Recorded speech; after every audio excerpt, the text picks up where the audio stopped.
Ngayon lang dumating. August 20.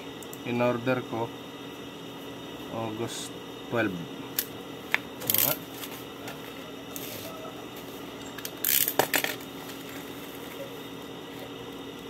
4 pieces. Okay naman.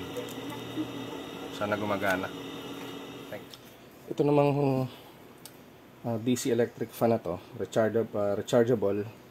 Ang sunod kong susubukang i-repair. Lead acid yung battery niya, tapos hindi na siya nag-charge.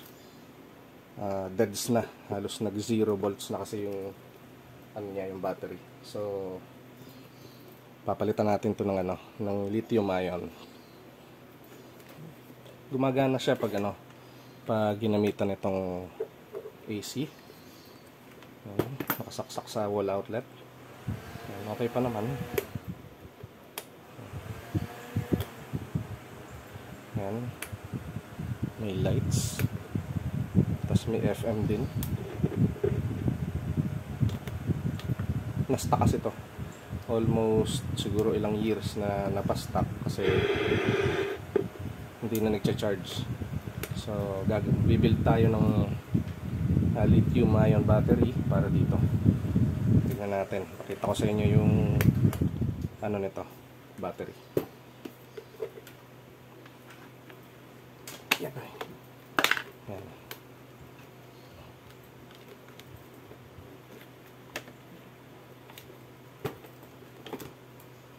Ito yung battery niya.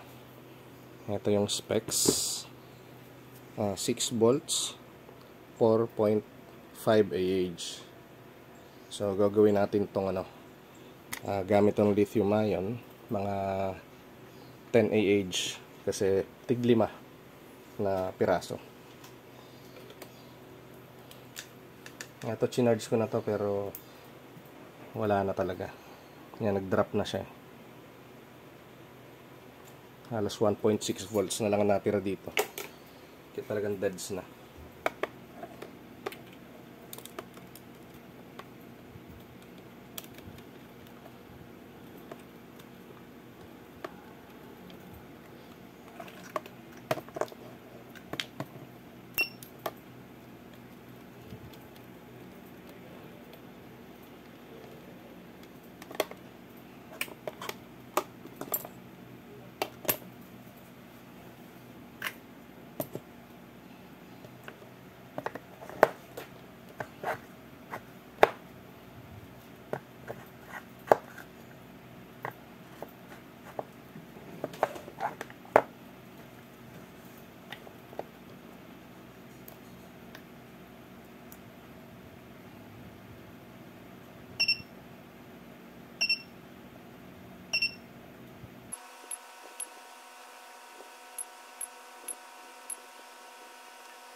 B minus, tas B plus.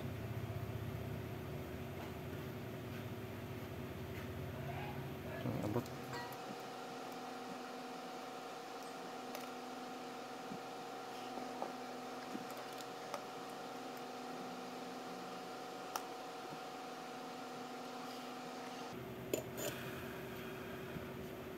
Yan, plus. Then minus.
Plus.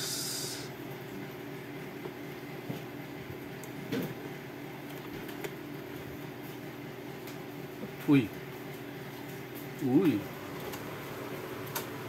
Noise. Okay na mga tol. Kanang di kasya.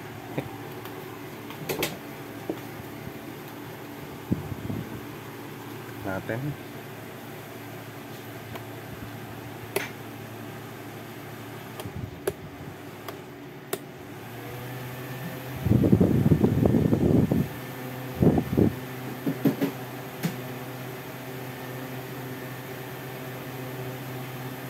Lakas.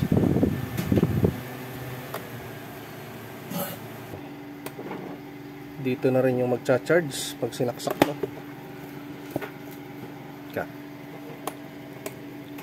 Pag sinaksak,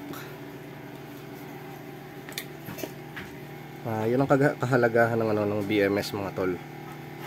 Pagka kasi naka BMS tayo, kahit lead acid yung nakalagay dyan dati, pwede siyang i-charge gamit yung sa lead acid na controller papunta dito. Tapos may controller pa rito, kaya protected itong circuit. Tapos meron din siyang over voltage protection at saka low voltage protection. Yan, 830. Yan, 830 volts. Then plug natin. Tumunog agad Ito yung DC cable. Ayan, nagcha-charge 831. Tapos malapit na siya sa 832. Nga pala 6 volts lang yung ano niya. So ngayon ito 7.4. So tingnan ko ng charge. Ayun, may indicator na ng charging. Yan.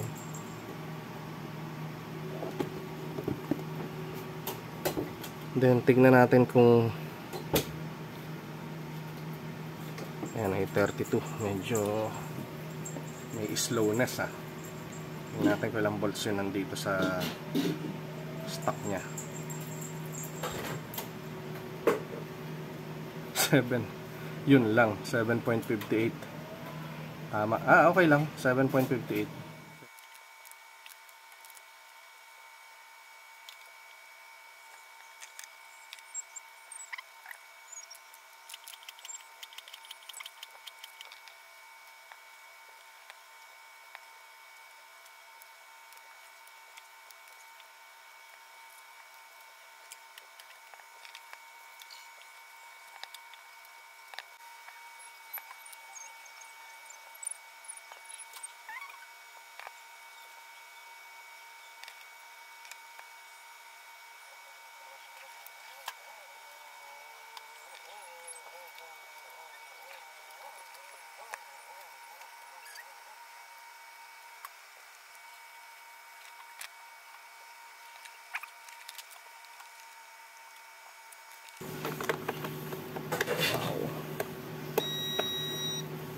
Nice and snug. AC, DC.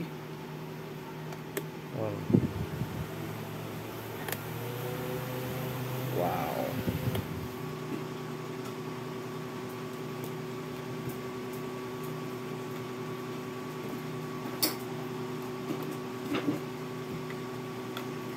Tingnan ko lang kung gaano kalakas kumonsumo to. Kung malaking voltahe yung mawawala habang naka-on. Sa tingin ko aabutin na maghapon to. Matagal. On pa natin yung ilaw. Tapos yung FM.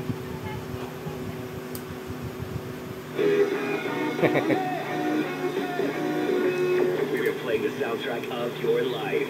We are Neo Retro 1059. Oh, makaka-copyright tayo sa sounds. Okay. 8.19, 8.20. Makunat yung battery niyan. Hindi basta yan babagsak. Makaka-copyright tayo.